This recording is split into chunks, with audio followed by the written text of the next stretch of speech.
Kalau tak abai, tak adanya Fatin susah buat bisnes cari duit sekarang. Kalau nafkah semua cukup. Ish, betul ke ni Crazy Nash tak bagi nafkah sampai bekas isterinya terpaksa kerja? Baik tuan-tuan, kemarin Crazy Nash ada beri penjelasan rasmi tentang komen seorang netizen ni. Dan kenyataan ni pula telah pun disahkan benar oleh bekas isterinya, iaitu Fatin Morad.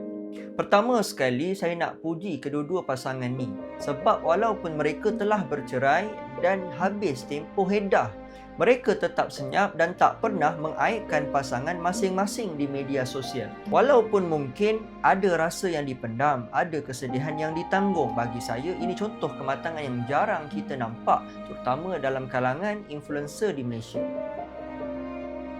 Berbalik pada komen netizen yang kata seolah-olah Crazy Nash tak bagi nafkah pada Fatin, pelik sikit dakwaan tu. Sebab mereka dah cerai dan dah tamat tempoh iddah. Soalan paling asas ialah masih ada lagi ke nafkah untuk bekas isteri? Jom kita tengok apa kata Islam. Dalam Islam, nafkah isteri ialah tanggungjawab suami selagi akad masih wujud atau dalam tempoh iddah selepas daripada perceraian. Jadi, bila akad dah terputus, iddah dah tamat, maka kewajipan suami untuk menafkahi isteri akan gugur.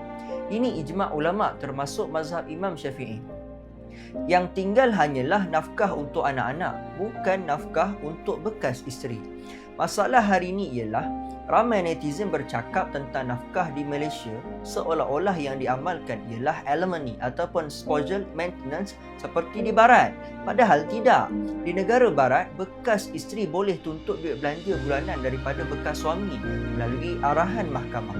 Dan bayaran itu boleh berlangsung sehingga bekas isteri berkahwin semula atau sehingga 5 tahun atau sehingga 10 tahun. Bahkan ada kes yang sampai mati walaupun tanpa kerelaan bekas suami. Ini belum masuk bab nafkah anak. Ini hanya bab nafkah untuk bekas isteri semata-mata. Keadaan ni jelas. Ada sebuah kezaliman terhadap bekas suami. Berbeza dengan syariat Islam, dalam Islam, kewajipan nafkah isteri berkait rapat dengan kebolehan suami untuk istimta'.